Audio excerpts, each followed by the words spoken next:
So you're dating an avoidant and suddenly they stop contacting you. Maybe they haven't texted you back in a couple hours. Maybe it's been a couple of days or even weeks. Well, there's a couple things that you can do if this happens that can totally turn the situation around. So in today's video, we are going to cover what to do when the avoidant stops contacting you and how you can actually turn this situation back around in your favor in a healthy way.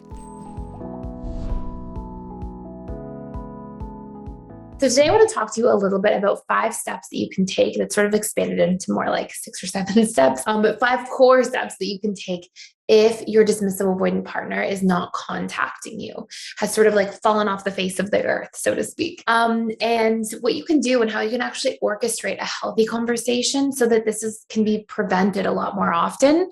And so that you can feel a little bit differently in this situation should this happen, have boundaries around it to mitigate it, but then also decide, like, if this continues to happen all the time and in extended ways, how you can choose to maybe set boundaries and move away from a dynamic that may not be serving you. So with all of that being said, there are a few steps that I think are really important to begin with. The first step is, if this is happening and this is happening frequently, you have to pause and you have to tune into yourself and you have to decide, what is my need here?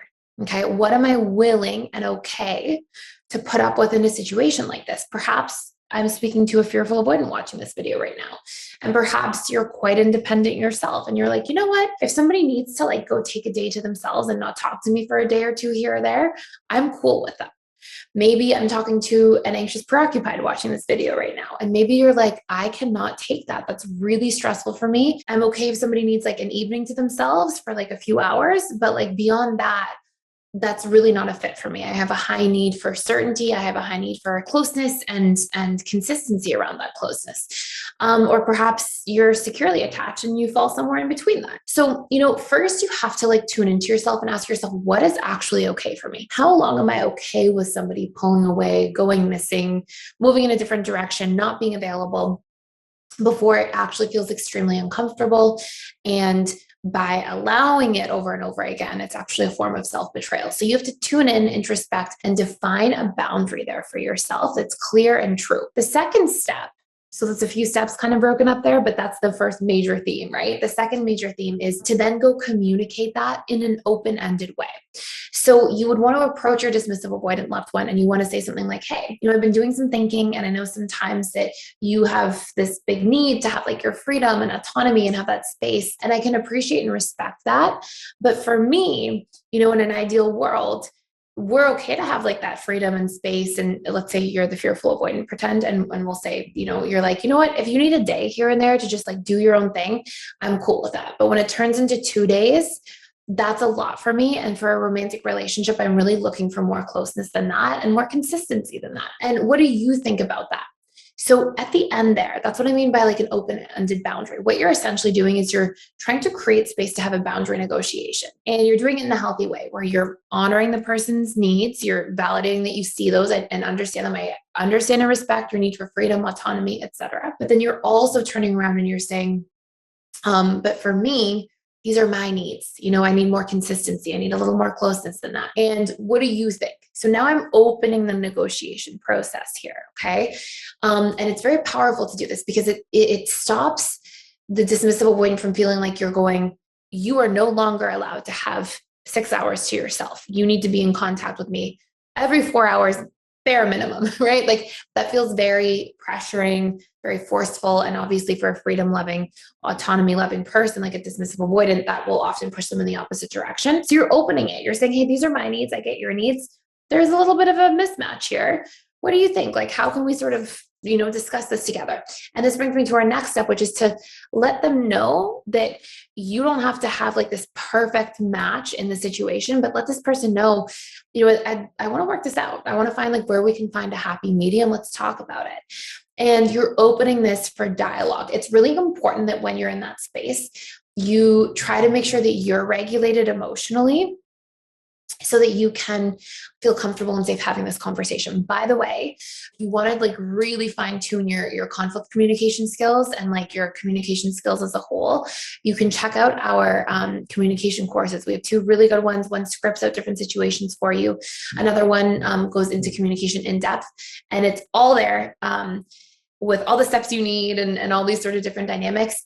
And you can check them out for free for 14 days. And you can also check out the attachment style interaction courses where it's like a DA with an FA, and there's a whole section in each one, DA, FA, DA, AP, FA, etc. And there's a whole area of each one where it's just about how to communicate with each other despite each other's pain points. Anyways, you can check them all out for free for 14 days. You'll be able to get through probably 2 if you have some time. So anyways, so continuing on. Then when you come up with an outcome, so let's say you have this negotiation and the dismissive avoidant says, okay, yeah, I can work on being more available. Try to make it specific. Try to say like, okay, cool.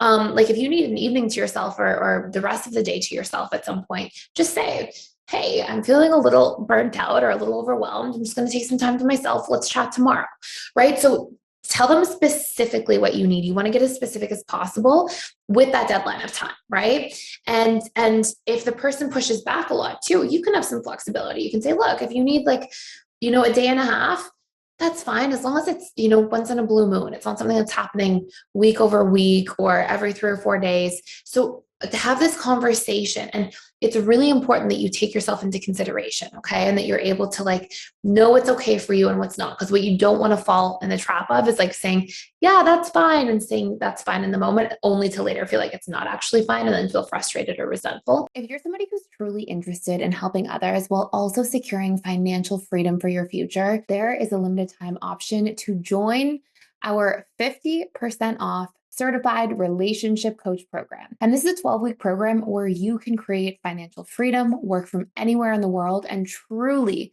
make an impact on other individuals' lives by becoming a certified relationship coach in just 12 weeks. Throughout this entire 12 weeks, you will learn all of the tools that you need to discover somebody's attachment style and help them heal and change their attachment style if they are insecurely attached, so that they can become secure and build the best relationships of their life.